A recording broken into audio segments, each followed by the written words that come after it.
Comme vous le savez, si je vous ai convoqué aujourd'hui, c'est parce qu'en tant que médecin, j'ai des choses à vous dire. Et c'est pas évident à dire parce que ça concerne quelqu'un auquel nous tenons tous beaucoup. J'y vais pas par quatre chemins, ça concerne notre système de santé. Vous avez peut-être remarqué que depuis quelques temps, il montrait des signes de fatigue et ça nous a amené à faire des examens. Et à l'heure actuelle, on a assez d'éléments pour voir qu'en effet, il est malade. Alors la maladie, ça s'appelle la marchandisationnite à tendance hospitalocentrique. Je vais vous expliquer ce que c'est tout de suite. Une marchandisationnite, c'est une espèce d'anomalie du flux sanguin. D'habitude, dans un corps, système de santé sain, le flux sanguin se répartit entre tous les organes et voilà, chacun a ce dont il a besoin. Quand on est atteint de marchandisationnite, il y a souvent un organe qui grossit au détriment des autres, qui prend le flux sanguin et les autres, ils se fatiguent. Alors, oui, est-ce que c'est grave ? Je ne vais pas vous cacher que c'est déjà bien atteint. En tout cas, certains organes comme l'hôpital, parce qu'ici, à tendance hospitalocentrique, en fait, il s'agit de l'hôpital qui a grossi au détriment des autres. Certains organes, donc, comme l'hôpital, sont quand même bien entamés. Et puis d'autres, comme les maisons de repos aussi, c'est déjà bien installé comme maladie. Mais il y a des choses quand même positives, c'est que sur les images, on voit qu'il y a des zones résistantes. Et il y en a un peu partout, même dans l'hôpital, la maison de repos, à différents endroits.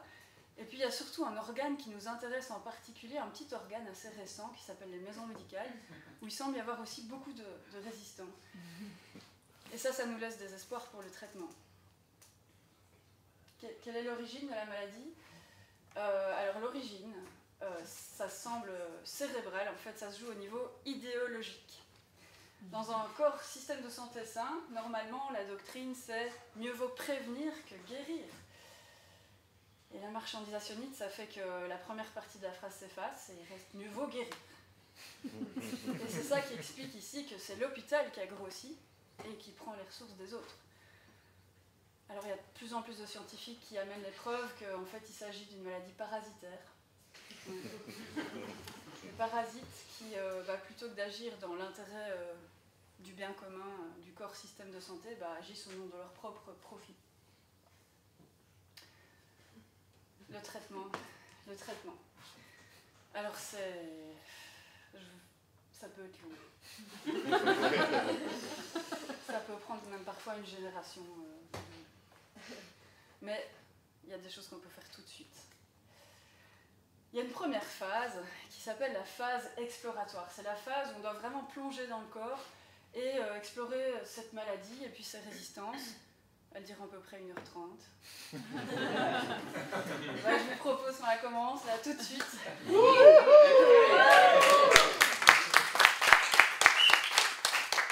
Et donc, moi je m'appelle Hélène et je suis médecin généraliste. Donc c'est un peu mon job de vous servir de guide pour cette phase exploratoire. Je vais vous guider dans ce système de santé. Moi j'aime bien faire guide parce que je suis une petite cellule de ce système, mais qui aime bien bouger. J'ai grandi dans une famille avec beaucoup de médecins, des spécialistes, des généralistes, tous en pratique libérale, sauf un grand-père que je n'ai pas connu, qui militait pour de la médecine de gauche. Et puis j'ai été formée dans un gros hôpital central, universitaire, ultra spécialisé. Et puis j'ai décidé de le quitter. Je suis allée travailler en première ligne. La première ligne, c'est le premier niveau de contact avec le système de santé. La médecine générale, les soins infirmiers à domicile, la kiné, un niveau généraliste non spécialisé. Mais je ne peux pas m'empêcher de toujours aller un petit peu voir ce qui se passe côté cérébral, ça m'intéresse beaucoup. J'ai fait de la politique de santé, toujours en parallèle avec ma pratique de terrain. Et ça m'a amené à avoir une vision qui, comme toutes les visions, elle est partielle, elle est subjective. J'ai pas tout vu, mais je crois que j'en ai vu assez pour essayer de vous guider dans ma compréhension de la maladie. Et puis après, j'ai un gros conflit d'intérêts dans l'histoire. C'est que, en fait, si je vous présente tout ça, c'est parce que je cherche de l'aide. Parce que être une petite cellule dans un système de santé qui est épuisé, ben, c'est épuisant. Je suis fatiguée, je suis pas la seule. Et il y a plein de gens qui ont envie que ça change. Moi, j'ai envie que ça change. Surtout parce que parfois, ça me fait vivre des émotions qui sont pas très agréables. Il y en a une que je connais vraiment bien, qui revient souvent comme ça. C'est l'impuissance. Et je me sens impuissante parce que j'ai l'impression qu'on m'amène tous les jours dans mon cabinet des problèmes de santé qui en fait ne dépendent pas de moi, ni même du système de santé. Moi, j'ai pas les armes. Moi, mes armes, c'est des connaissances médicales, puis de l'empathie. Moi, j'aime bien discuter avec les gens. Ah, j'ai un carnet de prescription de médicaments. Et j'en ai un, encore plus cool, un carnet de prescription d'incapacité de travail. Ah, celui-là, il est cool, mais malgré ses armes, je vais vous donner un exemple concret. C'était il y a quelques années, j'étais dans mon cabinet, une fin de journée, et je vois le nom dans mon agenda d'un patient qui me fait un peu soupirer. J'ai pas très envie de le voir parce qu'en fait je me sens pas bien avec cette personne-là. Je me sens pas bien parce que je ne sais pas ce qu'il a. J'ai l'impression que je l'aide pas. Chaque fois qu'il vient, il a un non-verbal qui dit que c'est pas ce qu'il lui faut. Et ce gars, en fait, il vient toujours pour la même chose, il a mal au ventre, là. Il a mal à l'estomac. Et la première fois que je l'ai vu, au préalable, j'avais pris soin de planquer mon chocolat et mon café dans le tiroir. Et il me parle de son mal à l'estomac, alors je dis, vous savez, l'alimentation c'est vraiment important pour l'estomac. Le sucre, le café, ça peut... Il m'écoute pas vraiment, la consultation se termine, pas l'air très content, et quelques semaines plus tard il revient, il a toujours mal au ventre. Alors je lui donne des médicaments pour essayer. Pas très content, il s'en va et il revient encore quelques semaines plus tard, les médicaments ça n'a pas marché. Alors je lui dis, faudrait peut-être aller voir un médecin de l'estomac, un gastro-entérologue, peut-être qu'il y a quelque chose. Et là donc c'est la 4e fois que je le revois, il est allé chez ce médecin et je vais voir comment ça va. Comment ça a été chez ce médecin gastro-entérologue? Moi j'ai rien compris, hein. J'ai rien compris, votre médecin là il m'a mis des tuyaux partout. Là, vous savez où, ça faisait pas très agréable. Hein. Et puis il m'a fait un scanner, et puis il m'a fait encore des trucs, et puis il m'a dit j'ai rien, mais comme vous avez mal là, et que vous fumez, on sait jamais, ça peut être là, le cœur. Alors il m'a envoyé chez le docteur du cœur. Pareil, hein. Scanner, tuyaux, électrodes, examen dans tous les sens, et lui, même chose, il me dit mais vous n'avez rien, mais comme vous fumez, on sait jamais, là ça peut être là, hein, les poumons. Il m'a envoyé chez la doctoresse des poumons qui m'a fait aussi souffler dans des machines et des tests. Et puis elle m'a dit aussi que j'avais rien. Et puis elle m'a dit allez voir le tabacologue. Et j'ai pas fait. Bon, vous avez rien, c'est chouette. Tant mieux. Hein. Du coup, j'embraye. Est-ce que vous avez déjà songé à la question du tabac? Est-ce que peut-être c'est quelque chose que vous auriez envie de discuter? Et pareil, son non-verbal. Déçu, la consultation ça avance pas, ça rame et puis il sort. Et là il se passe un truc qui est tellement fréquent en médecine qu'on lui a donné un nom, le syndrome de la clenche de porte. Il met sa main sur la clenche de la porte et c'est là qu'il te dit le truc le plus important que tu n'as pas le temps de traiter. Il me dit, vous savez docteur, moi je sais ce qui me fait mal au ventre.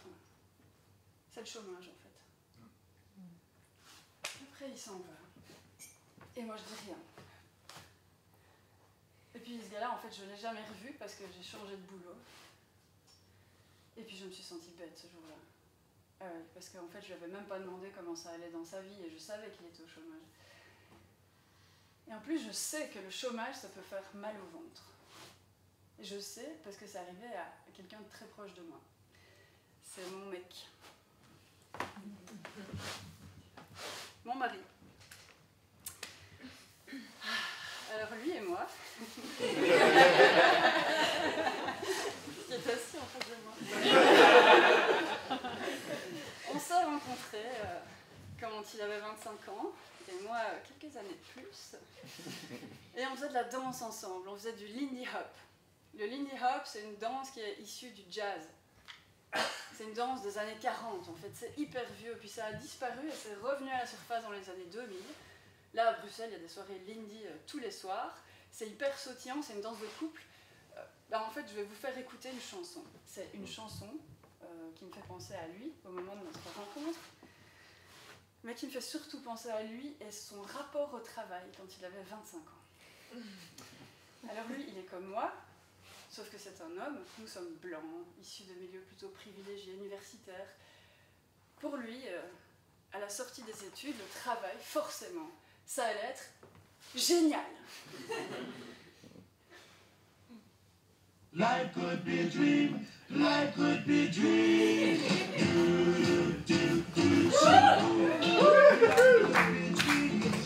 If I could take you up a paradise of gold, you would tell me I'm the only one that you know. Life could be a dream, sweetheart, I know how to get to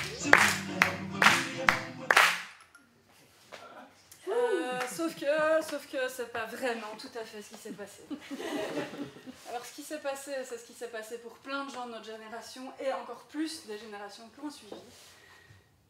Nous nous sommes pris en pleine face la précarité du monde du travail.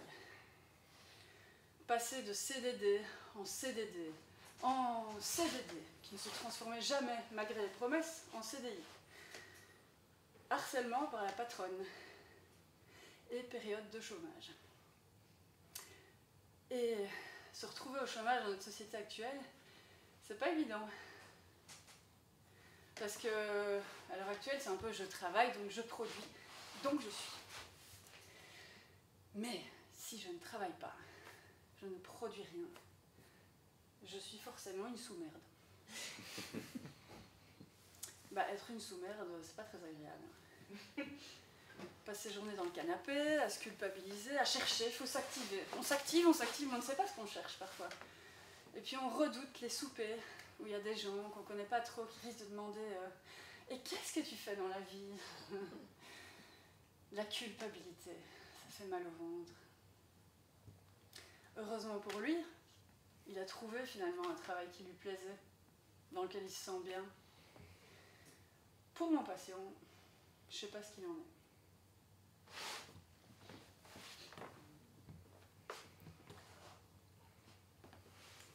Mais, qu'est-ce que j'y peux?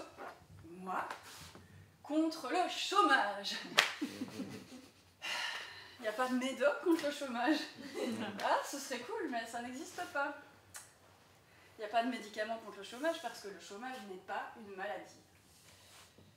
Enfin, quand je dis ça, c'est pas une maladie d'un individu. Peut-être quand même que c'est une maladie de la société. Ce qui voudrait dire qu'il y a des facteurs de société qui influencent directement la santé des individus.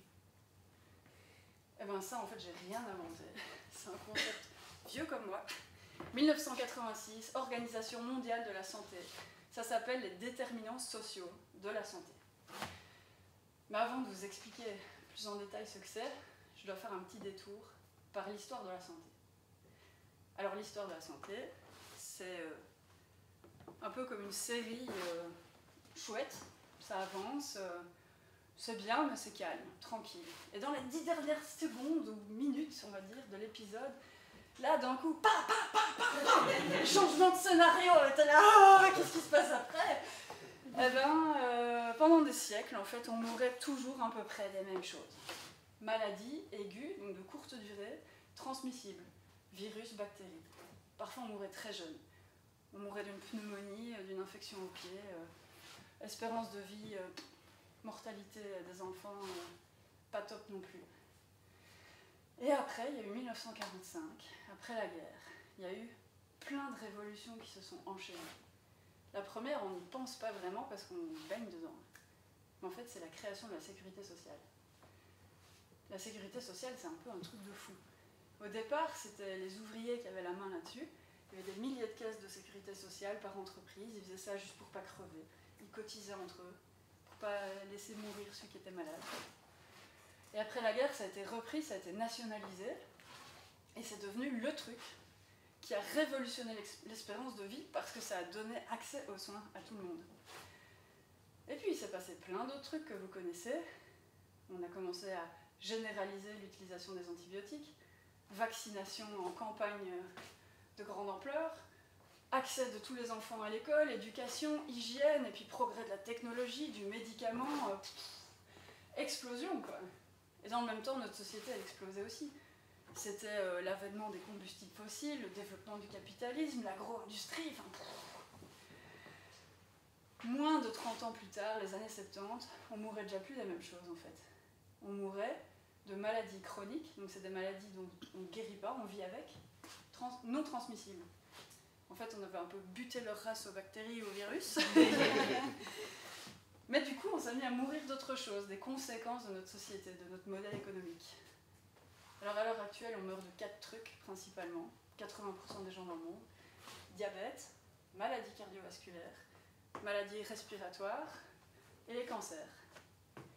Les maladies non transmissibles, elles sont dites civilisationnelles, liées à notre civilisation, à ces fameux facteurs de société.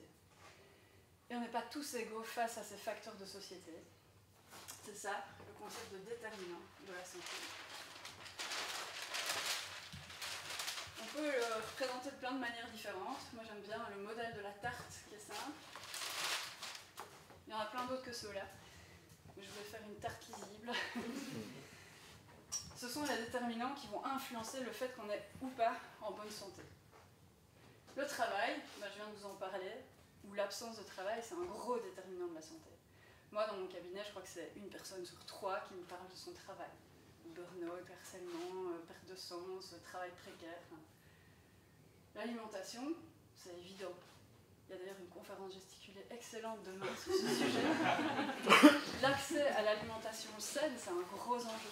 C'est financier, c'est culturel, c'est plein de trucs. Et plus on a accès à ça, plus on a de chances d'être en bonne santé.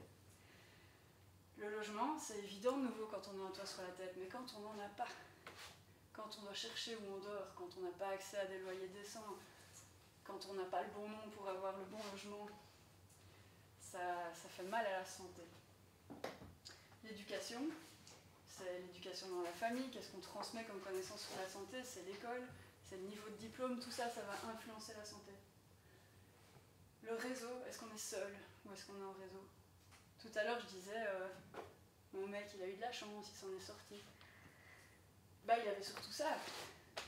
Il y avait toute la famille autour, tous les potes qui ont soutenu, à qui on pouvait parler, puis un pote qui finalement appelle, qui dit qu'il a entendu parler d'un travail, et hop, c'est reparti. L'environnement, gros déterminant de la santé. À l'heure actuelle, les pesticides qu'on respire, les particules fines, ça contribue très très activement à toutes ces 4 maladies que je viens de citer. Et puis alors moi j'ai pris une petite liberté par rapport à l'OMS, j'espère qu'on m'en voudra pas.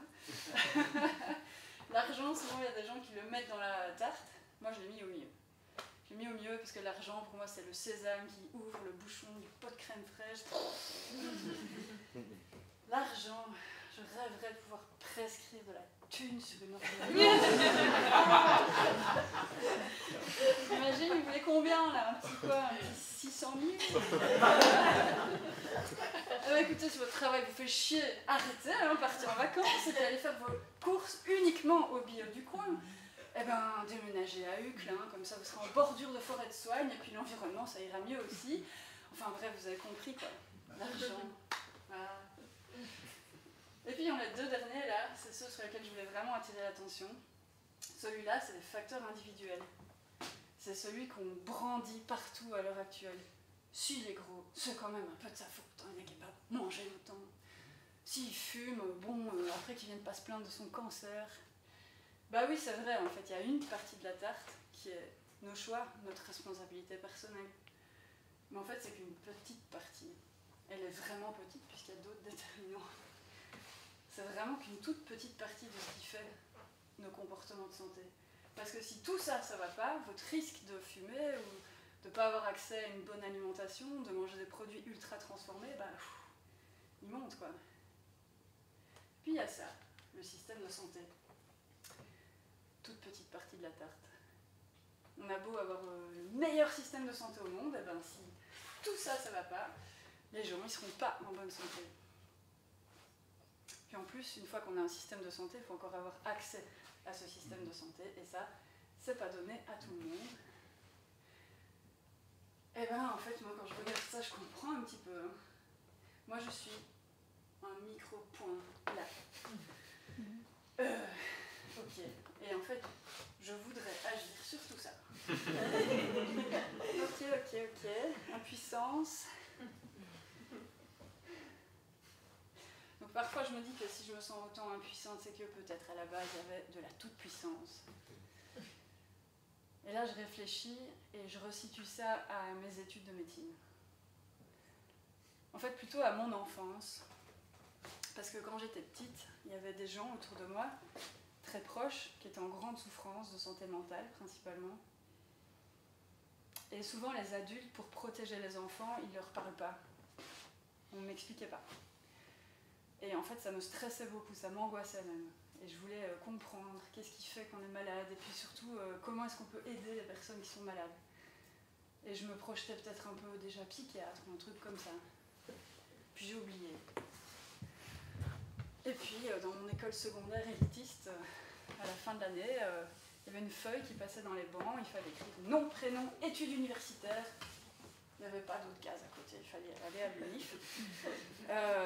Et moi je suis la dernière à recevoir la feuille, en plus tout le monde a déjà mis dans les cases. Et en fait j'ai l'impression qu'il n'y a même que 4 choix. C'est ingénieur, hautes études commerciales, juriste ou médecin. Okay. J'aime pas les chiffres, mais vraiment ça c'est pas mon truc, les 2 premiers, laisse tomber. Juriste, alors moi je suis vraiment pas procédurière, j'aime pas ça. Médecin, ben voilà, médecin, c'est un beau métier, ça va m'aider à comprendre, soigner. Je vais faire médecine. Il y a un bug là quand même. À ce moment-là je fais pas le lien, mais j'ai une famille de médecins. Ah non. Ah oui, c'est évident, pour moi c'est facile, il y a des modèles sous mes yeux, puis je sais qu'ils vont m'aider, ça n'a pas l'air inaccessible en fait. Alors je rentre en médecine. Et la première année, en médecine, on fait des chiffres. Des chiffres toute l'année, la physique, la chimie, les maths, ça n'arrête pas, c'est horrible. Mais, soutenue par ma famille, qui me met dans toutes les meilleures conditions pour réussir, ben, je réussis. Je réussis. Puisque j'ai réussi, je vais rentrer en 2e année, on va voir. Peut-être que ça va devenir intéressant avec la maladie, l'étude du corps humain et tout. Ah, c'est procédurier. C'est procédurier à crever. En médecine, en fait, on apprend un peu les trucs comme dans un dictionnaire. Enfin, en fait, il y a 2 dictionnaires. Il y a le dictionnaire de la santé mentale et le dictionnaire de la santé physique, parce que tout le monde sait que ça n'a mais rien à voir. Rien à voir. Et donc, dans ce dictionnaire, il y a à chaque fois des chapitres, système par système. Le système du cœur, le système des reins, le système des poumons. Et chaque fois, c'est un grand professeur spécialiste de ce système qui vient donner un cours sur toutes les maladies du système. Le cours, c'est toujours la même chose, les causes de la maladie. En général, on a un truc vague, style mauvaises habitudes alimentaires. Jamais on se demande pourquoi 50% de l'humanité actuellement est en surpoids. Industrie agroalimentaire, non. Ça n'intéresse pas les études de médecine. Après les causes des maladies viennent les symptômes des maladies. Comment on les reconnaît? Et là, on a un système particulier, ça s'appelle les red flags, les drapeaux rouges. C'est-à-dire que quand un patient il parle, on est habitué progressivement à repérer une série de mots qui, s'ils se suivent, enclenchent un drapeau rouge dans notre tête. Il a peut-être quelque chose de grave, quoi. Genre un homme qui a plus de 60 ans, qui fume, qui vient vous dire qu'il a mal dans la poitrine, quand il fait un effort physique, red flag, là. Il va peut-être faire un infarctus, il faut faire quelque chose. Et puis après, on a le diagnostic de la maladie, donc vite fait, comment est-ce qu'on touche les gens, et puis surtout, quelle machine va-t-on utiliser? Ah, scanner, radio, qu'est-ce que vous voulez? Et ensuite, il y a le traitement, les médicaments. C'est tout, les médicaments. Et donc très vite, en fait, moi je capte que les caractéristiques de la formation que je suis en train de suivre, ça va être les caractéristiques du système dans lequel je vais rentrer. C'est-à-dire système curatif, basé sur les maladies, à l'opposé de la prévention, qui est pratiquement inexistante dans les études en tout cas. Système ultra spécialisé, fragmenté. Système technocentré, centré sur le médicament. Et on appelle ça souvent dans le jargon le système parapluie. Ça veut dire que nous, médecins, on a tendance à ouvrir un petit parapluie au-dessus de notre tête, avec ces systèmes de red flags, en fait, pour toujours penser à ce que vous avez de plus grave, histoire d'être sûr que vous n'avez pas ce truc le plus grave. Le parapluie, bah, c'est pour protéger les patients, mais c'est un petit peu aussi pour se protéger soi de l'erreur médicale. Bon. Bah, en fait, c'est pas ouf. Ça me plaît pas vraiment. Mais je continue. Alors, il y a ma famille, mais parfois, franchement, je me suis demandé pourquoi j'ai continué. Pourquoi j'ai continué. Et bien là, intervient un facteur qui me paraît évident, c'est mes copines. Ouais, j'avais rencontré une bonne grosse bande de copines. Et avec mes copines, on était un peu comme un groupe de jazz. Donc dans un groupe de jazz, il y a différents instruments. Et puis il y a une partition qui est très structurée. Et souvent, dans un moment de la partition, il y a une liberté pour faire du solo. Et ben, parfois, il y a un musicien donc, qui monte en solo. Il fait...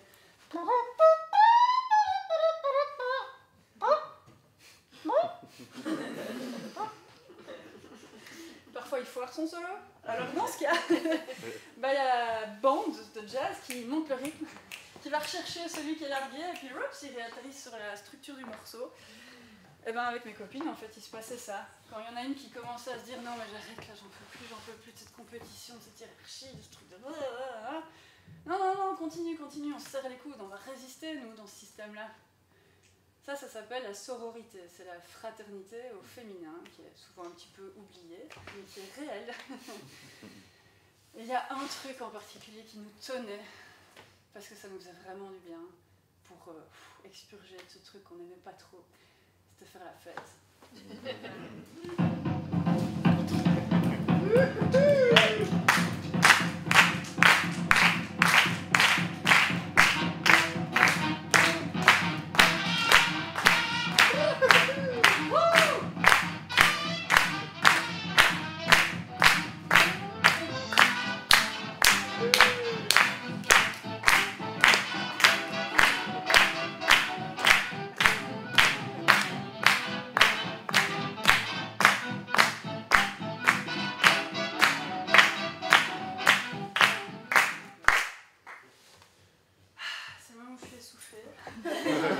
Parce que je n'ai plus 20 ans.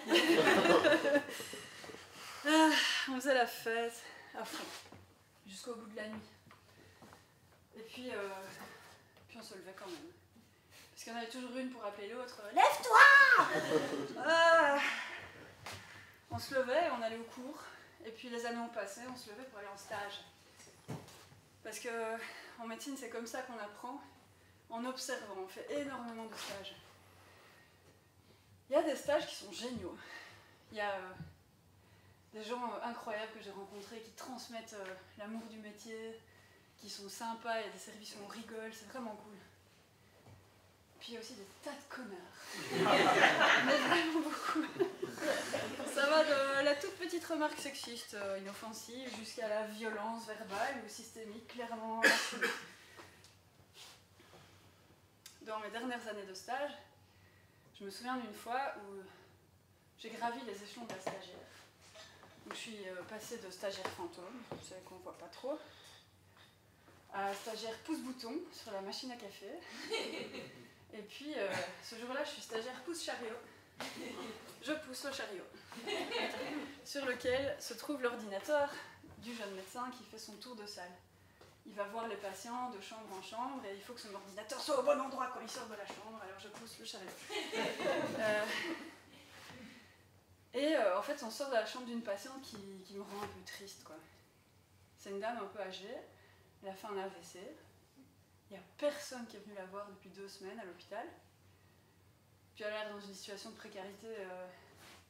Elle a des dents en super mauvais état, elle a juste un petit sac. Elle n'a pas récupéré en plus, elle a sa jambe qui va pas bien, elle parle pas bien.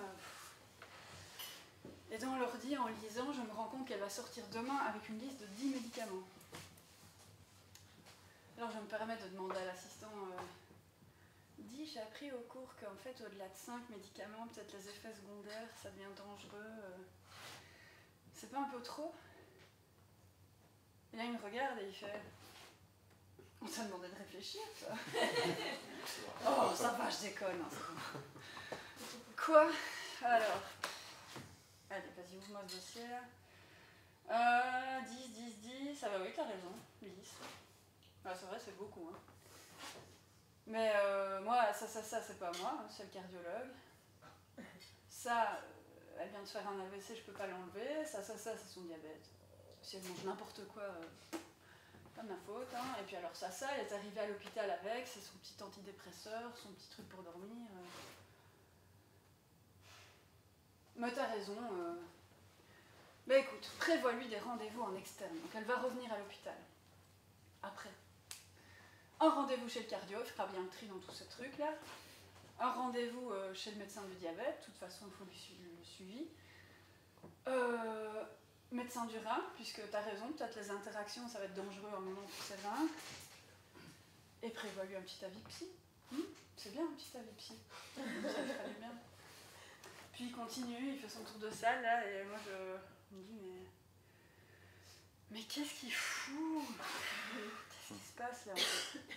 Pourquoi est-ce qu'il semble pas voir comme moi qu'elle va pas savoir payer tout ça, cette dame? Et comment est-ce qu'elle va revenir à l'hôpital à chaque fois avec sa jambe qui va pas bien? Elle est en bus? C'est quoi ce système où il est pressé comme ça d'aller de chambre en chambre? Et puis surtout, pourquoi il se comporte comme ça avec moi? Et quand on se questionne un peu sur ce qui se passe, bah c'est pas compliqué en fait, les soignants ils sont crevés. Lui il est assistant, ça veut dire qu'il signe des contrats de 60 heures par semaine, il enchaîne des gardes sans dormir, il est là et il doit toujours aller plus vite. Parfois ça en déshumanise certains. Et puis j'en ai vu plein en fait des soignants crevés, surtout les infirmières, elles ont l'air vraiment crevées les infirmières. Pourquoi les soignants sont-ils aussi fatigués? Eh ben, il y a un économiste français qui s'appelle Philippe Battifoulier, qui est prof d'UNIF à Paris, et qui parle d'un concept qu'il appelle la privatisation des esprits. Ce qu'il dit en fait, c'est qu'il y a une espèce de logique d'entreprise, qui est la logique néolibérale dans le monde dans lequel on vit, qui s'est infiltrée dans des endroits qui ne sont pas des entreprises, comme un hôpital, on produirait un hôpital. Mais quand cette logique d'entreprise va s'infiltrer dans un hôpital, ça donne quoi? Ça donne que la direction financière passe au-dessus de tout le reste. Et la direction financière, elle gère son hôpital comme une entreprise, et elle met ce qu'on appelle une pression bureaucratique. Il y a des palmarès entre hôpitaux, il y a des normes, il y a des objectifs de court terme, il y a des nombres de jours par pathologie. Il donne l'exemple, un accouchement 3 jours à l'hôpital, et il dit que ça met parfois les soignants dans des souffrances éthiques. Parfois, pour bien faire son métier, le soignant il se dit non, au bout de 3 jours, ça va pas. Cette dame-là, elle a besoin de rester plus longtemps. Mais s'il fait ça, en fait, il fait pas du bon travail. Son hôpital, c'est pas un bon hôpital. Il y a cette pression bureaucratique. D'ailleurs, la bureaucratie, elle s'infiltre partout. C'est pas que à l'hôpital. Si vous saviez le nombre de papiers que j'ai à faire toute la journée. Et il y a la pression financière aussi. Puisqu'un hôpital doit être rentable, et qu'en fait, ça coûte cher, un hôpital, il faut faire rentrer de l'argent. Un hôpital, ça coûte cher parce qu'il y a des gens, des infrastructures, du chauffage et puis des machines. Une machine, un scanner, ça peut être 1 million d'euros. Quand on a investi tout ce pognon, il faut rapporter du pognon. Et on rapporte du pognon dans notre système hospitalier actuel avec de l'acte. Chaque fois que vous rentrez dans un hôpital, ou même dans le système de soins, on vous facture un acte. Si vous parlez avec quelqu'un, c'est un acte intellectuel. Si vous utilisez une machine, c'est un acte technique. La technique, ça rapporte beaucoup plus que la discussion. Et donc, dans la tête du ou de la directrice financière, il faut faire tourner les machines. Allez, on y va, on fait tourner les machines. Et ça aussi, ça fout de la pression sur les soignants qui sentent indirectement ce truc, c'est parfois insidieux.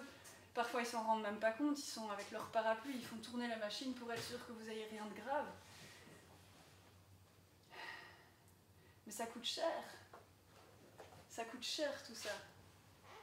J'ai oublié de vous dire au tout départ que ce système que je dénonce, les caractéristiques, c'est vrai performant. On est très content d'être dans un système où on utilise beaucoup de machines et de médicaments. Personnellement, quand ma maman était malade d'un cancer, j'étais très contente qu'on active tout ça.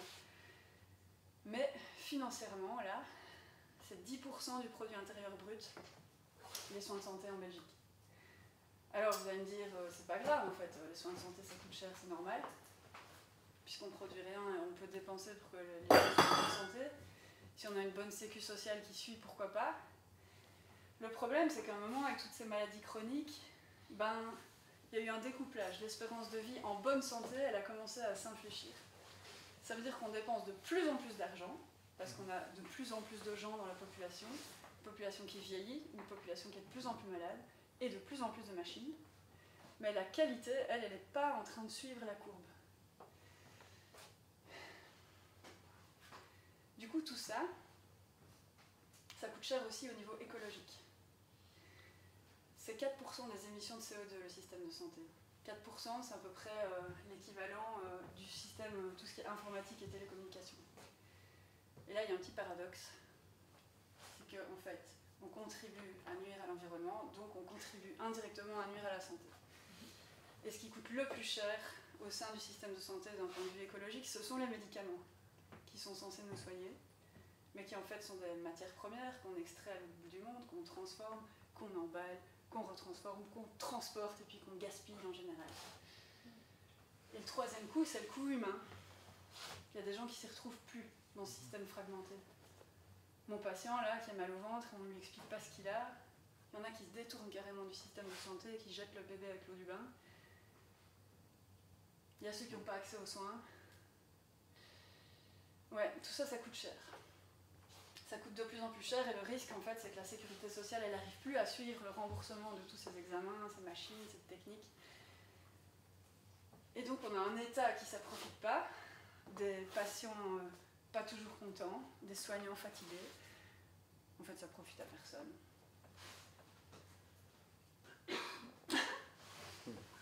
Excusez-moi, vous avez dit ça profite à personne. Mais vous m'avez oublié. Moi, GS-Clean, la firme pharmaceutique. Oh, je vous vois venir, hein, vilaine gauchiste. Hein. Alors moi, je produis les médicaments qui servent à traiter le cancer de votre maman. Je suis indispensable. Mais j'avoue que parfois on fait des marges vraiment importantes. Ah oui, c'est quelque chose de plutôt juteux. Oui, je pense qu'on m'a oublié aussi. Hein. Moi, Siemens, Big Tech. Moi, c'est à l'hôpital que je vends toutes ces machines. Pareil, hein, je suis utile, voire indispensable. Hein, comme est-ce qu'on ferait à l'heure actuelle sans les scanners, par exemple. Hein. Mais le médical, le médical. Là aussi, il y a des marges. C'est juteux. Je pense aussi qu'on m'oublie, mais on m'oublie souvent, moi. Je suis discrète. Moi, Dominique Kay Victorine, alias DKV, pour les intimes. Oui. Alors moi, que la sécu sociale craque, ça m'arrange. Hein. Alors si elle ne suit plus au remboursement, ben, c'est bien pour moi. Vous voyez déjà en Belgique, les soins dentaires, ça coûte horriblement cher et c'est très très mal remboursé. Que font les gens? Ils se tournent vers moi, assurance privée. Oui, et alors moi, contrairement à la Sécu, avec ses grands principes, hein, chacun selon ses moyens, chacun selon ses besoins, bon, moi sincèrement, les besoins, je m'en fous. Je m'en fous. Moi, ce sont les moyens qui m'intéressent. Hein. Donc mes produits sont accessibles uniquement à ceux qui peuvent se les payer. C'est juteux. Ça va? Il y a encore des gens ou je peux continuer ma conférence là? Ouais. Ah bah oui, il y a moi, Charles. Hein, moi. Tu vois le médecin de ton stage là, quelques années plus tard. Ah oui, bah écoute, mes copains médecins, la plupart, ils se moquent de moi. Ils ont tous fait médecine parce qu'ils aimaient ce métier, les gens et tout. Non, moi j'ai fait médecine pour le profit. Ah, oui. Alors j'ai choisi une profession technique qui rapporte mais énormément. Je prescris. J'ai des suppléments d'honoraires. C'est juteux. D'ailleurs, Dominique et moi, on envisage de se marier. Et puis plus tard, j'ouvrirai un grand hôpital privé, comme il y en a à Bruxelles, du côté de Delta. Moi, les gens au CPS, ça ne m'intéresse pas. Hein. Ils ne rentreront pas dans mon hôpital, non, ceux-là, je m'en fous. Parasite. Ah, c'est une grosse caricature, mais quand même, ça nous montre qu'il y a des gens qui profitent de ce système et qui ont intérêt à ce que ça continue comme ça. Ok, mais qu'est-ce qu'on fait alors? Qu'est-ce qu'on peut faire d'autre? Ben, la réponse, elle est encore plus vieille. En fait, elle est connue depuis longtemps. De nouveau, Organisation mondiale de la santé, les années 70 cette fois, ils font une grande réunion, une grande conférence qui donne lieu à une déclaration Alma Ata.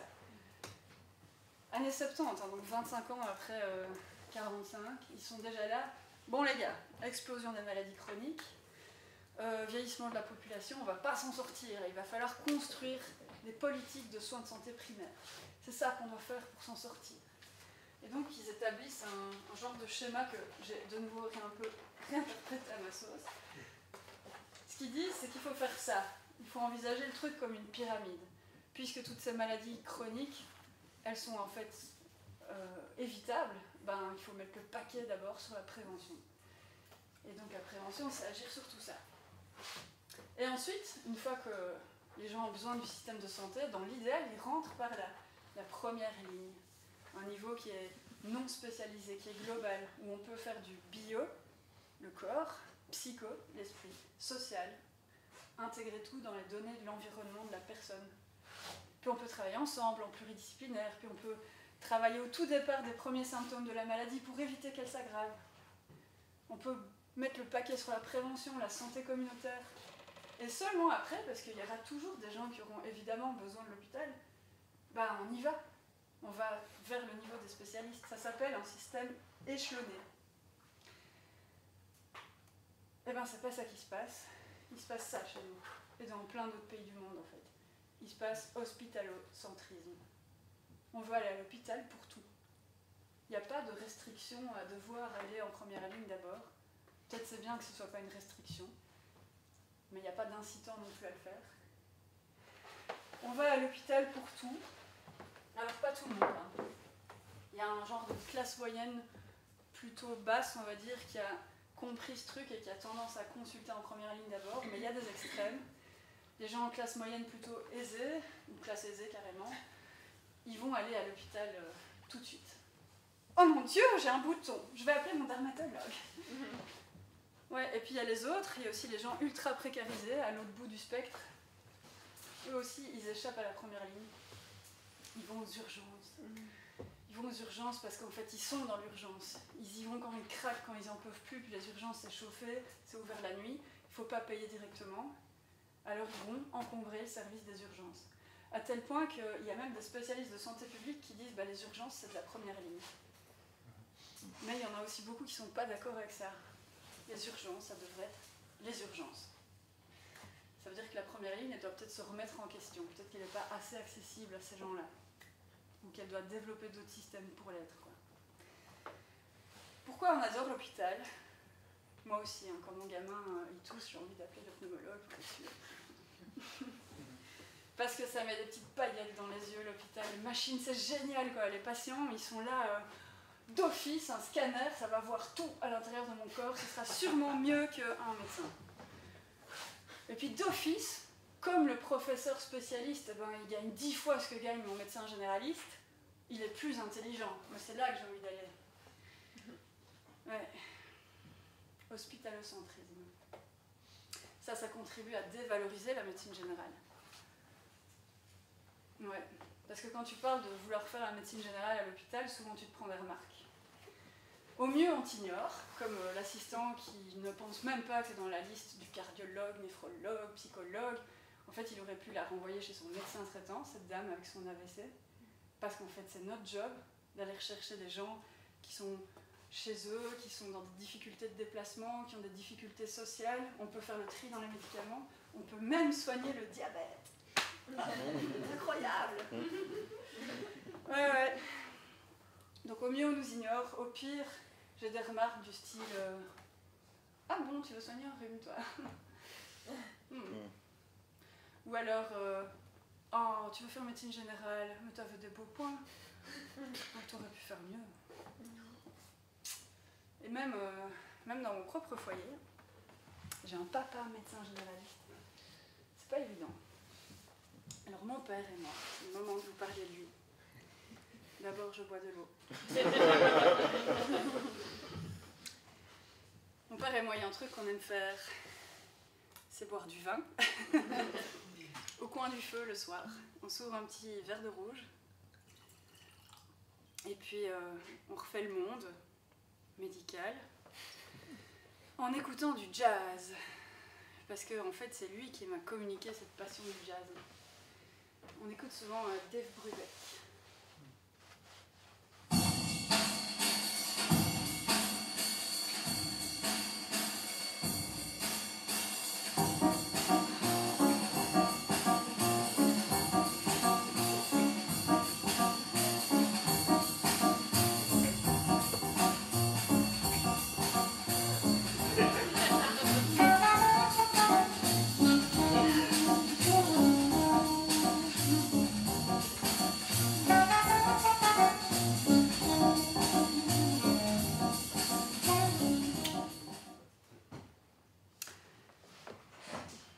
Mon papa, quand je lui ai dit que j'allais faire médecin généraliste, que je le sentais que c'était vraiment ça qu'il voulait faire, eh ben il a fait ça.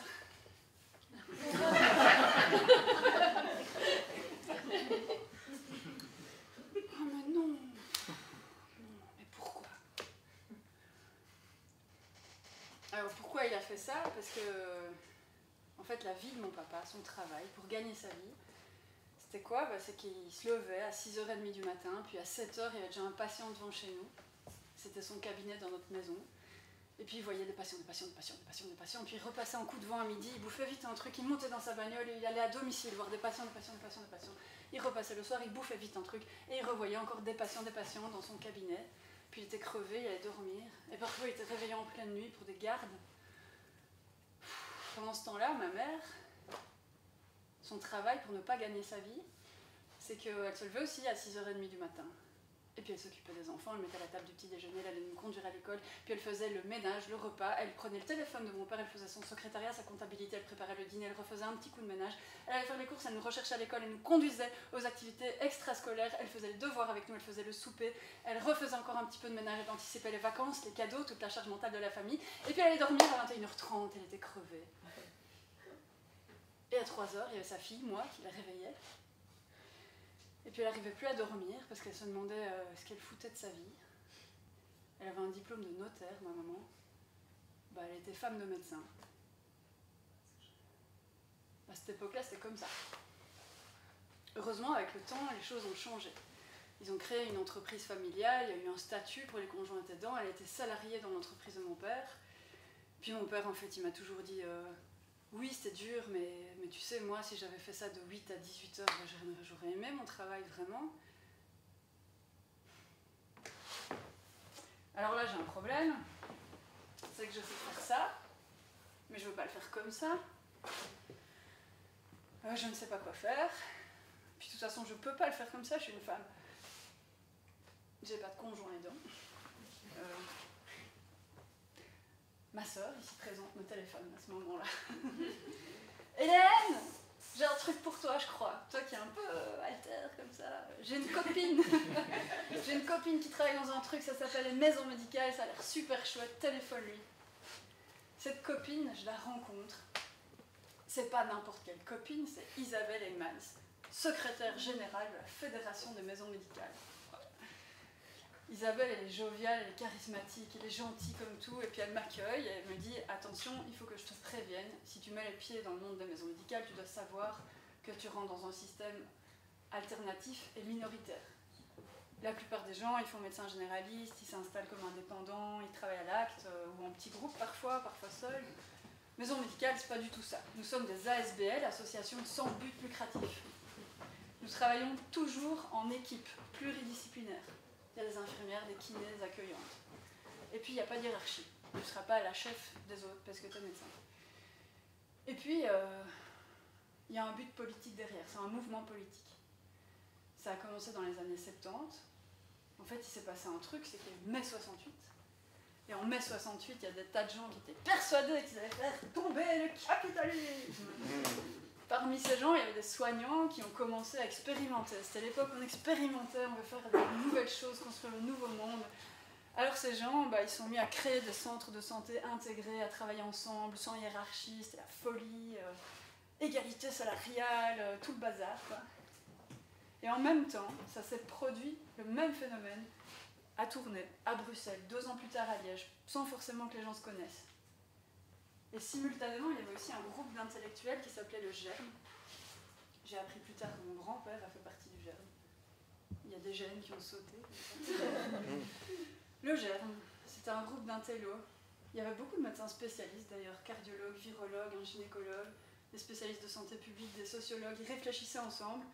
Ils s'étaient réunis suite à des grèves de médecins libéraux. Ils étaient fâchés contre ces grèves. Ils voulaient un autre système de santé. Ils voulaient un système de santé basé sur les besoins de la population, au-dessus des exigences des médecins. C'est le titre de leur première publication. Ils publiaient des trucs, des revues. Et puis très vite, ils se sont rendus compte qu'il y en avait qui mettaient des trucs de leur to-do en pratique. La to-do du GERM, c'était transformer le système de formation, transformer le système politique, le pouvoir en santé, plus participatif, créer des centres de santé intégrés. Ah, il y en a qui font ça. Et du coup, fusion, le GERM et les gens de terrain se rencontrent. Et puis ça a donné naissance à la Fédération des maisons médicales et au mouvement des maisons médicales. Elle m'explique tout ça, et puis elle me dit, et donc notre ligne politique, elle est anticapitaliste. Oula! Alors moi, je suis née dans les années 80. Dans les années 80, c'était l'effondrement du mur de Berlin. C'était l'échec total du communisme et de ses goulags, et donc il n'y avait pas d'autre alternative que le capitalisme. C'était le triomphe du capitalisme. Et puis c'était même le tournant du capitalisme. C'est là qu'arrive le néolibéralisme, l'idéologie dans laquelle on baigne à l'heure actuelle, qui est poussée plus loin. C'est-à-dire, nous sommes tous des individus, il faut déréguler, il faut privatiser. C'est d'ailleurs ce que l'Europe continue à dire au sujet de la santé. Faites des partenariats publics-privés, etc. Pas de contrôle de l'État, ou très peu. Donc moi, étant née là-dedans, en fait, capitalisme, c'est un mot avec lequel je suis mal à l'aise, j'aime pas dire ça. C'est un peu un gros mot, on n'en parle pas trop. Puis je dis, Isabelle, qu'est-ce que tu veux dire par capitalisme exactement? On dit, nous, en fait, on met ça très très concrètement en pratique. Dans 3 choses, en fait. D'abord, nous sommes des autogestions. Ça veut dire que un travailleur égale une voix. Nous sommes tous propriétaires de notre outil de production, la maison médicale. Concrètement, il n'y a jamais un directeur qui va arriver et qui va te dire là tu travailles 5 minutes par patient, puisqu'il faut que ça rapporte de la thune. Ça veut dire décision collective, tout un système. Et puis, on a mis en place un nouvel outil financier qui s'appelle le forfait. Le forfait, c'est un truc révolutionnaire. C'est un truc qui est apparu dans les années 80, au terme de combat politique pour faire passer ce système. C'est un système alternatif au sein du système national. En gros, le forfait, ça fait que chaque patient qui est dans une maison médicale, il signe un contrat avec la maison médicale pour se faire soigner là-bas. Et à partir de là, il ne doit plus payer. Il ne doit plus payer médecin, kiné ou infirmière. Nous sommes payés directement par sa mutuelle. Et la mutuelle nous paye qu'ils viennent ou qu'ils ne viennent pas. Un forfait, tous les mois, par personne. Et ça, en fait, ça crée de la solidarité entre nos patients.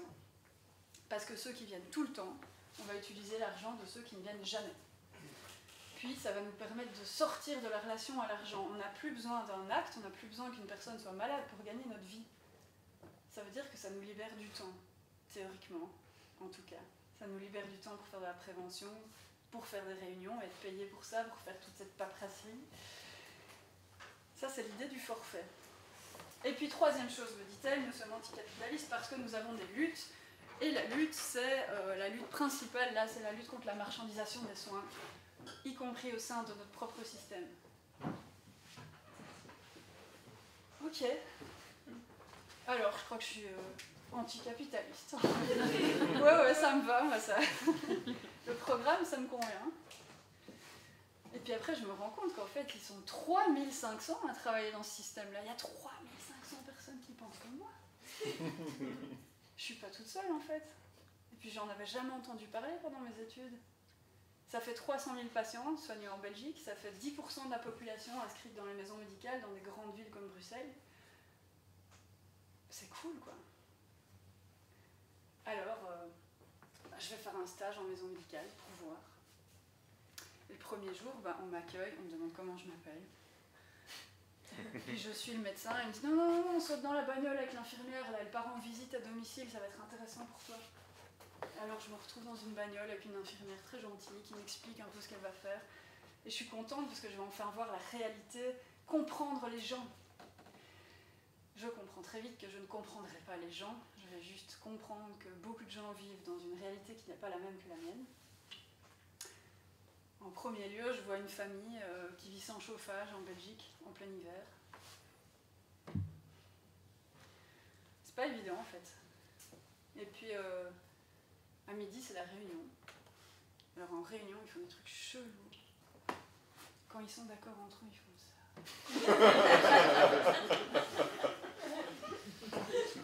Ça a l'air long, ça a l'air difficile de décider ensemble. Surtout quand il y en a qui ne mettent pas leur ego de côté, qui n'arrivent pas à s'écouter les uns les autres. Puis quand ça parle de salaire, oh là là, c'est tendu. N'empêche que je sens qu'il y a une idéologie de valeurs derrière qui me parle, quoi. J'ai envie de continuer, moi, dans ce truc-là. Et puis, c'est aussi la première fois qu'on me laisse seule avec un patient. C'est la première fois que je vais pouvoir toute seule appeler quelqu'un dans la salle d'attente. Monsieur machin, non. Et alors, le patient en question, il a 80 ans, il vient pour un rhume. On t'avait prévenu que t'allais soigner des rhumes. Oui, c'est un rhume. Et il me parle de ses symptômes du rhume, le nez qui coule, il a mal à la tête et tout. Sauf que quand il a fini, en fait, il s'arrête pas de parler. Il me dit, dites, vous prendrez bien un peu d'attention là.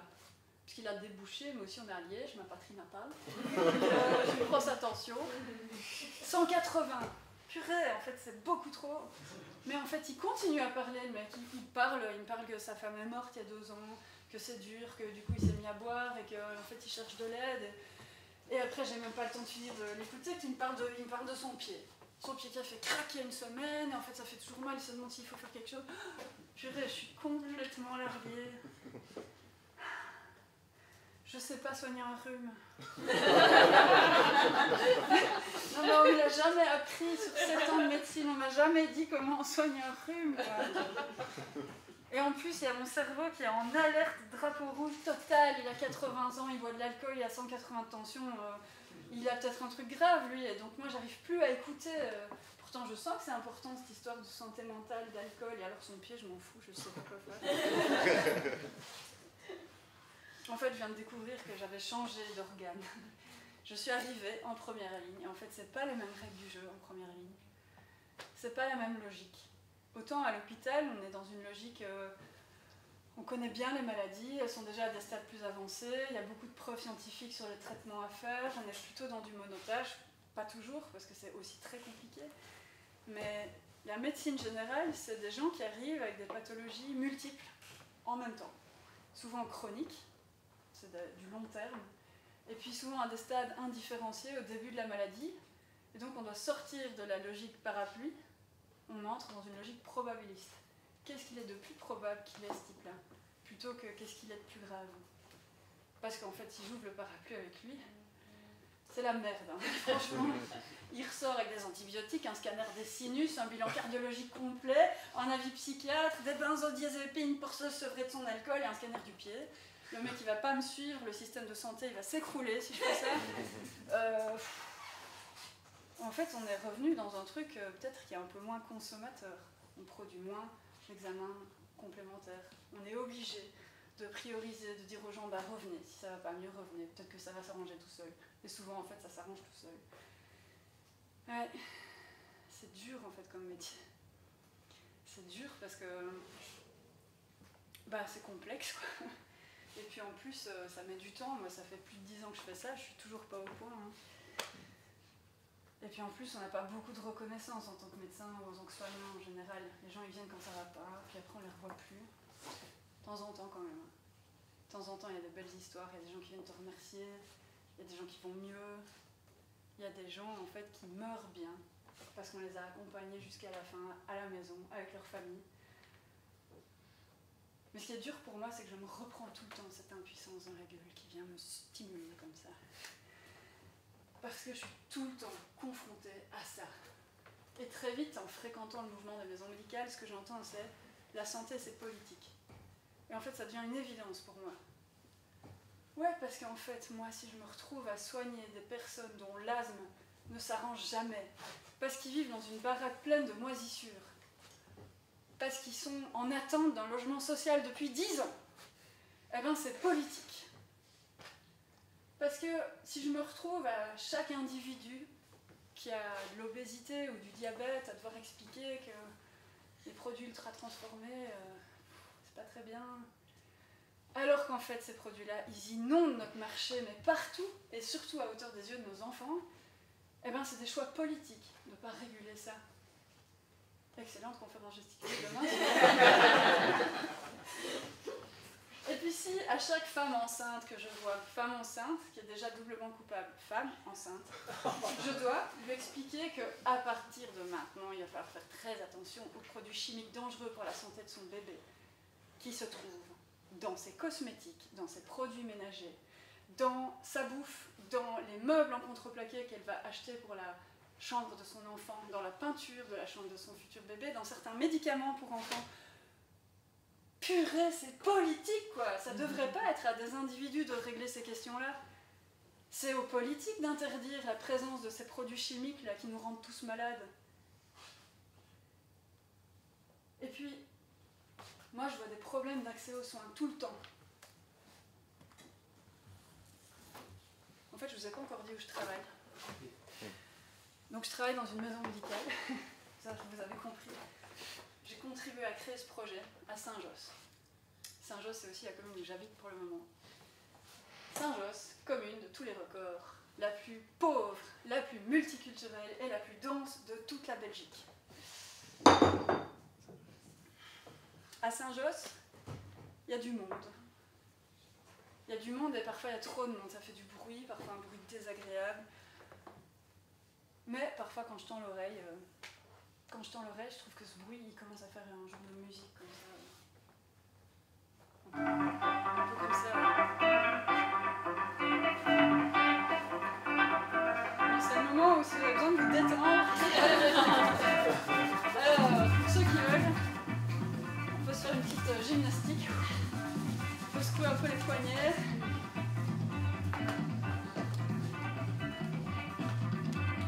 Je peux monter le son, hein, ça va. Et puis après, on se met avec les épaules.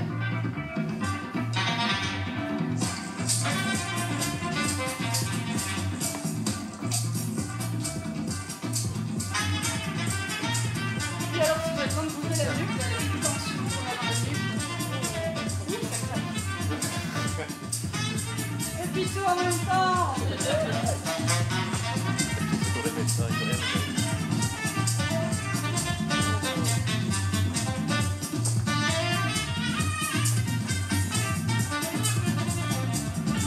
Bon, moi j'ai ce privilège.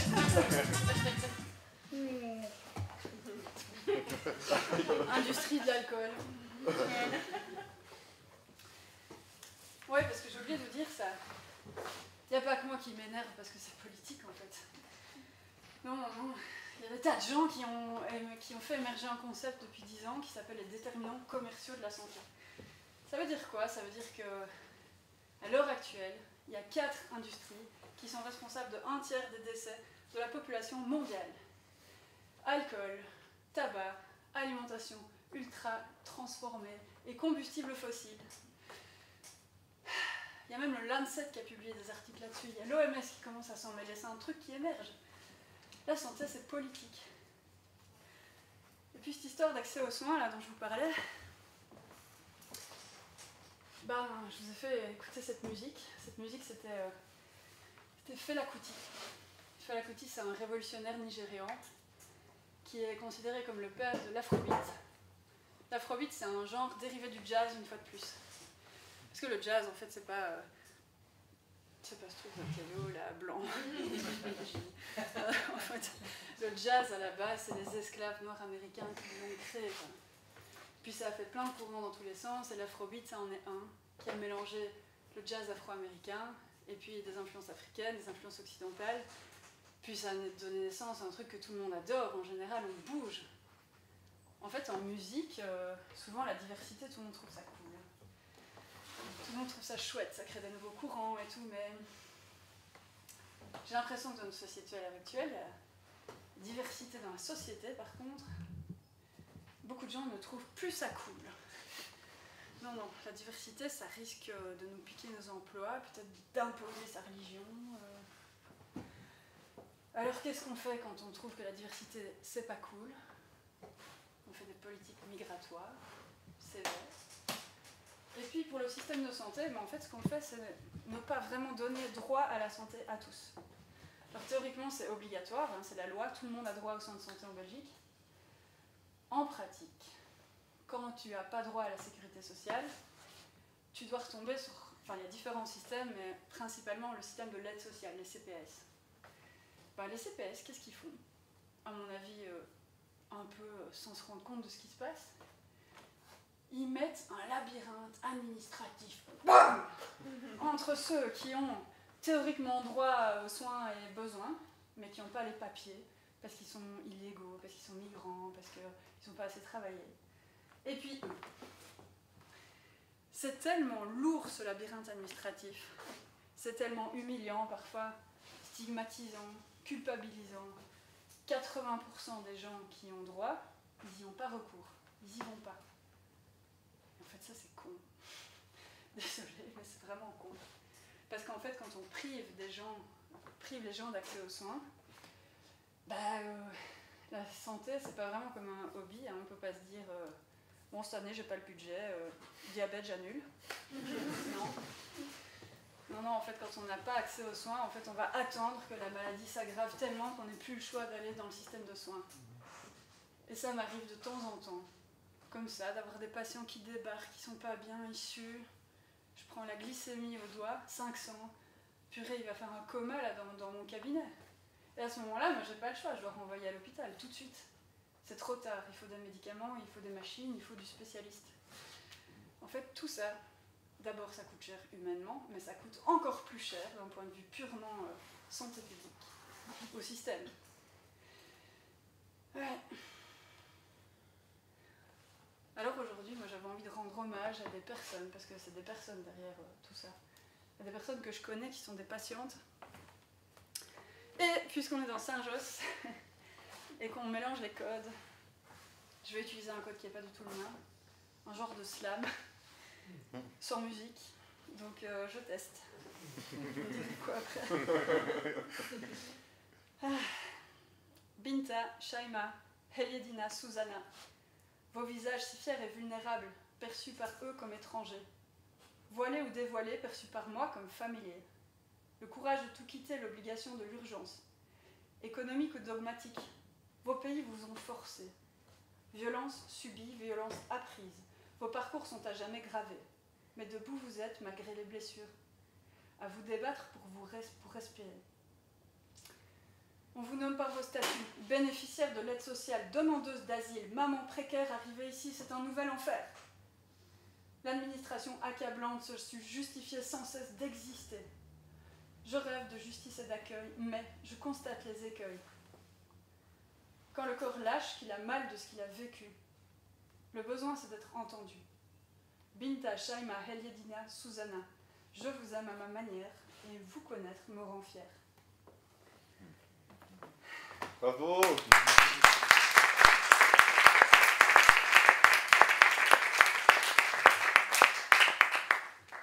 Alors vous avez compris, ça m'énerve tout ça, c'est plus de l'impuissance, c'est de la colère. Et moi, quand je suis en colère, à titre purement égoïste, hein, c'est pas pour changer le monde, c'est juste que j'ai besoin d'agir pour me calmer. Et ma manière d'agir, c'est faire de la politique. Alors, je rentre à la Fédération des maisons médicales. Très tôt dans ma carrière, je décide de travailler à temps partiel sur le terrain et à temps partiel au bureau politique. Et je suis avec les fondateurs du mouvement des maisons médicales. Et j'apprends plein de trucs. Mais au lieu d'agir sur les déterminants de la santé comme je l'espérais, je me retrouve à faire un truc, c'est réagir. Réagir contre des attaques. Le modèle, il est attaqué. Il est remis en question. Il est attaqué par son symbole, le forfait. En fait, on a une ministre de la Santé au moment où j'arrive à la Fédé, c'est Maggie De Bloch. Elle est libérale. Elle est médecin généraliste elle-même, mais les maisons médicales, elle n'aime pas. Et puis elle a une injonction à la politique d'austérité. Il faut couper un peu partout. On va couper dans les maisons médicales. Boum! Moratoire sur le forfait. Il n'y a plus aucune nouvelle maison médicale qui va pouvoir utiliser ce système jusqu'à ce qu'elle termine un audit fait par KPMG. KPMG. Alors qu'il y a des institutions publiques en Belgique qui s'appellent le KCE, qui sont faits pour ça, faire des études de santé publique. Non, elle va chercher KPMG. Alors imaginez le tableau, KPMG débarque dans les maisons médicales. Donc, je ne l'ai pas vu de mes propres yeux, j'en ai entendu parler. Costard, cravate, petite valise. Alors, c'est qui le patron? Et de l'autre côté, une équipe qui fait « C'est nous !»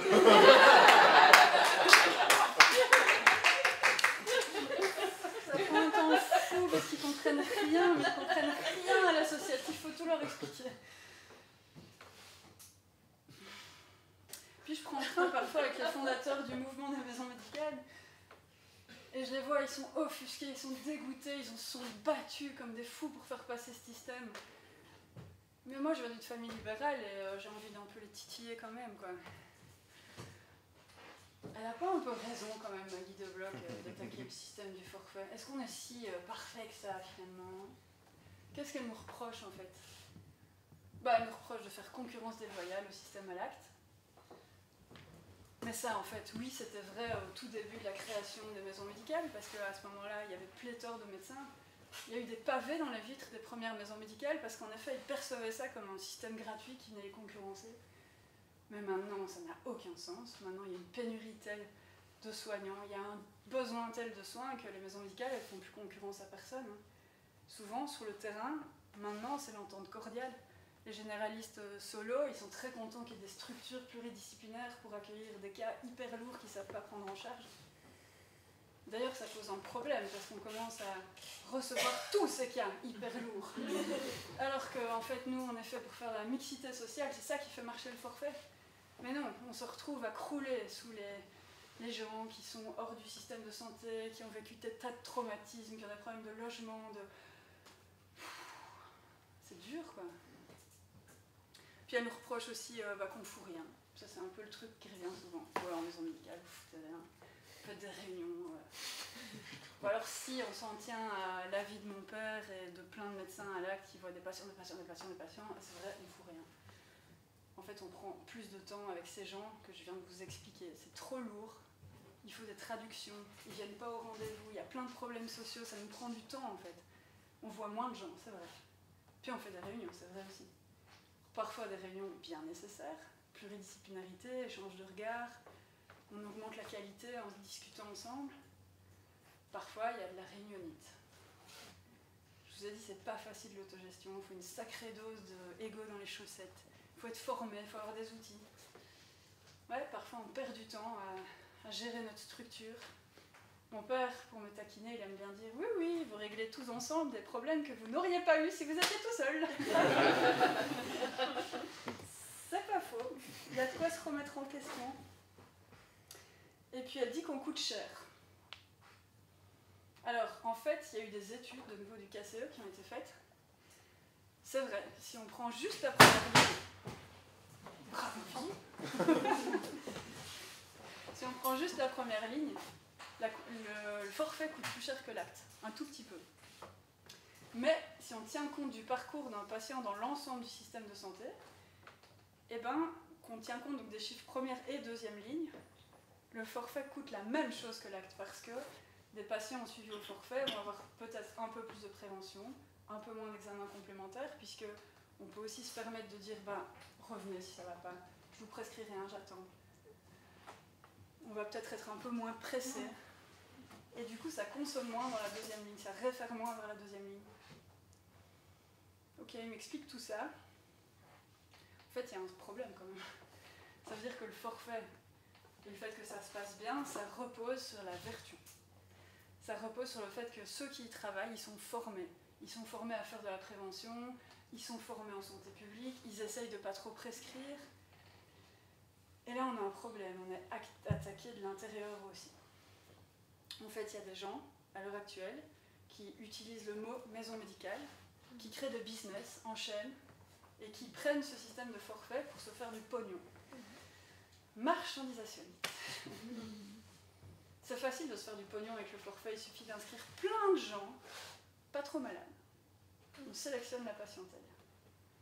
Et en fait, c'est tentant, parce que moi, je vous dis, parfois, je n'en peux plus, moi, de tous ces cas super lourds, et j'aimerais bien aussi augmenter la patientèle pour avoir plus d'argent et aller chercher des gens en bonne santé.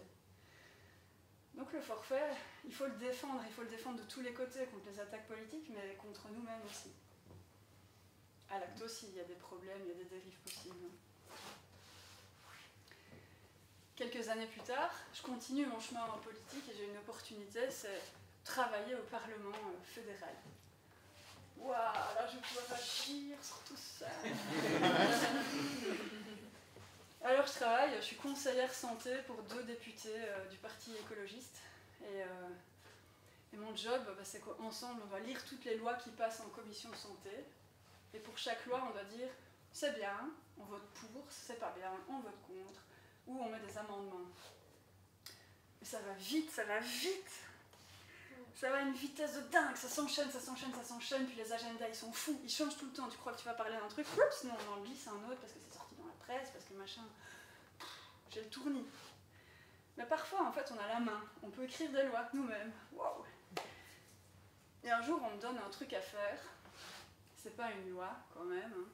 C'est une résolution. Une résolution, c'est un truc que le Parlement peut conseiller de faire au gouvernement, qui n'est pas obligatoire. Ce serait bien si tu faisais ça, mais bon. Ah, et mon chef, il vient me chercher, il me dit, on t'a recruté parce qu'on a envie de défendre les soins de santé primaire, alors vas-y, écris un truc. J'écris très mal, je suis pas procédurière, hein.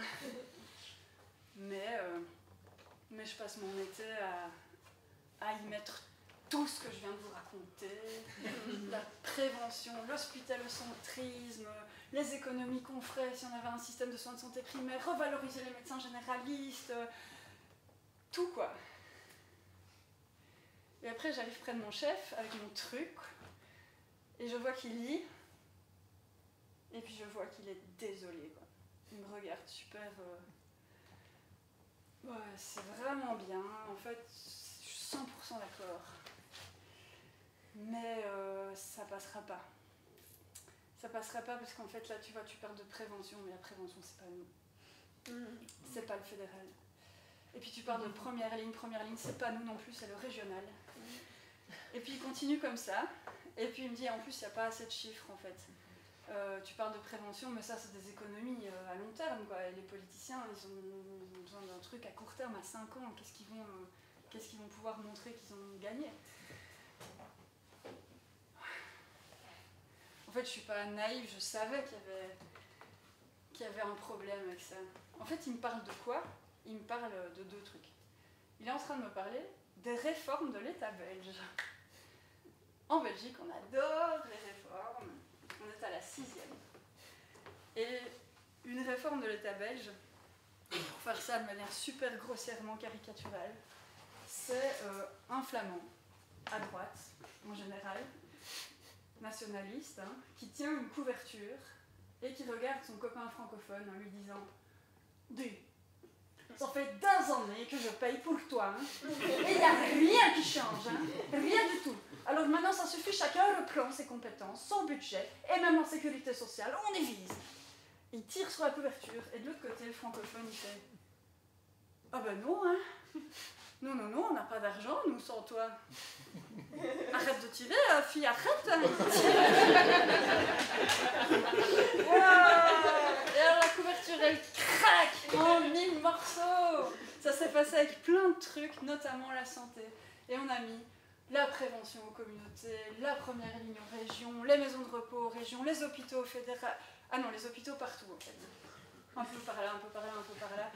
Les médicaments fédéraux, la sécurité sociale a commencé à craquer aussi. Chacun ses allocs. C'est passé vers les régions. Ok, ça veut peut-être dire qu'en fait, à l'heure actuelle, dans notre système démocratique, il n'y a plus un espace où on peut penser des politiques globales. C'est plus possible. Et puis c'est plus possible parce que c'est le deuxième truc dont il me parle. Il n'y a pas qu'en Belgique qu'il y a un problème. Deuxième truc, c'est qu'il faut aller vite, il faut des objectifs de court terme, c'est un agenda fou, et puis il court dans tous les sens. En fait, c'est encore des symptômes d'une marchandisation qui s'est installée jusque dans les esprits de nos politiques. Mais moi, en fait, ce que je voulais, c'était prendre mon petit paquet de pop-corn et puis les regarder balancer un truc dans l'arène politique comme ça, puis les regarder s'entre-déchirer. D'un côté, les hospitalocentristes technophiles qui imaginent déjà les généralistes remplacés par l'IA, et de l'autre côté, ceux qui défendent le reste. Enfin, ça aurait été drôle. Bah. À propos de ça, en fait, j'ai lu dans un magazine économique il n'y a pas longtemps un jeune Belge qui est encensé dans ce magazine parce qu'il a développé une application sur smartphone qui va, au son de nos voix, reconnaître le taux de glycémie et donc prévenir le diabète et puis aussi les cancers de l'estomac. Je sais pas pourquoi, mais... Ils vont faire quoi, les gens, avec leur notif, là, dans un cancer de l'estomac? Ah! Ils vont aller où? Ils vont aller où? C'est cool, la technologie, hein. Je dis pas qu'on doit s'en passer, mais... Eh ben, à ce moment-là, en fait, moi, j'arrête le Parlement. Je démissionne. Je retourne à mon travail première ligne. En fait, je démissionne juste pour des raisons personnelles. C'est que je perds ma maman. Et en même temps, je deviens maman. Et en fait, quand tu as une maman qui a consacré sa vie à ses enfants, elle était toujours là à la sortie de l'école à 3h15, elle nous faisait des super goûters, elle me conduisait à toutes les activités extrascolaires, ben, moi j'avais un genre de culpabilité, là il fallait que je m'occupe de mon fils, il fallait que je sois rentrée plus tôt que 6h30. Puis ça commence dans des détails tout petits. À 5 mois, je reprends le travail, je veux continuer à allaiter mon gamin. En fait, quand tu fais ça et que tu es sans ton gamin, tu dois tirer ton lait. Mais dans un bâtiment aussi grand que le Parlement fédéral, il n'y a pas d'endroit où on tire son lait. Alors je me retrouve dans les toilettes à bloquer la porte avec mes pieds, cette pas me foutre sur le miroir, et puis me dépêcher parce qu'en fait ça continue et ça va à une vitesse folle et je vais rater tout. Et c'est ce qui se passe en fait, je rate tout, je comprends rien, je suis crevée, j'ai plus de cerveau, je me sens incompétente et en fait je finis par m'exclure du truc. Comme plein de femmes font dans ce genre de carrière. Parce qu'en fait là il y en a un que j'ai oublié, c'est le genre, déterminant de la santé. Heureusement, il y a plein d'autres femmes qui font pas ça et qui restent. Et puis heureusement, en fait, il y a aussi plein de résistants au sein du système politique. Il y en a plein qui luttent pour conserver les espaces démocratiques, faire des assemblées citoyennes qu'on fait rejoindre avec le système qu'on a, ou même changer le système. Là, on arrive à la fin de la phase exploratoire. En tout cas, moi, je vous ai montré ce que j'en avais vu. Et... ce qu'il va falloir faire maintenant pour la suite du traitement, c'est ce que fait le corps face à une maladie. Activer le système immunitaire. Le système immunitaire, il n'y a rien de plus collaboratif. Il y a des millions de cellules qui travaillent ensemble. Et il y a des cellules qui se spécialisent, et puis il y a des cellules généralistes qui communiquent, qui font des conférences gesticulées, par exemple. Et dans les spécialistes, il y a ceux qui se spécialisent dans la défense, et il va en falloir des cellules comme ça qui défendent une sécurité sociale nationale forte, inclusive, qui défendent une politique de prévention, qui défendent une première ligne forte où il y a assez de soignants, où ils sont bien valorisés, qui défendent aussi l'hôpital où les soignants sont crevés, qui valorisent aussi leur travail, parce qu'on aura besoin de tout le monde. Hein. Et puis, désolé pour les non-violents de la salle, mais un système immunitaire, il est aussi un système d'attaque. Antiparasitaire. Il faut y aller. Alors, c'est pas, faut pas être violent, c'est une attaque idéologique, c'est une guerre idéologique en fait. Dans quel monde on a envie de vivre? Qu'est-ce qu'on a envie de donner à nos enfants comme conditions de santé, comme conditions d'environnement? En fait, là, il va falloir tout le monde. Hein. D'un côté, les soignants, un truc que je me dis parfois, c'est qu'il faut qu'on sorte de notre silence. Parce que je suis sûre que je suis vraiment pas la seule à ressentir ce truc d'absurdité de traiter des individus face à un système agroalimentaire, face à les pesticides qui continuent d'affluer sur le marché, il faut peut-être qu'on l'ouvre en fait. Et il y en a plein qui le font. Il y a des médecins qui écrivent des bouquins, il y a des soignants qui passent à la télé, il y en a qui réfléchissent, qui publient. Il faut qu'on continue, je commence à faire ça. Et puis en fait, on doit agir aussi sur tout ça. Du coup, on a besoin de vous. Tous. Et puis c'est un sacré combat. Hein. Et donc face à des sacrés combats, moi il y a une femme qui me donne du courage, qui s'appelle Nina Simone. C'est une chanteuse des années 60, afro-américaine, qui combattait pour le droit des Noirs américains. Dans le genre, c'est pas un petit combat. Et ben, elle écrit des chansons, et il y en a une qui me donne la pêche, et je vais vous laisser là-dessus. Ça s'appelle Ain't Got No. C'est juste une ode au fait de... Enfin, moi je l'entends comme rester debout face à des combats a priori impossibles, même quand on n'a que ses mains, ses jambes et sa liberté. Et voilà, je vais vous faire écouter ça pour finir. Et c'est fini. Bravo.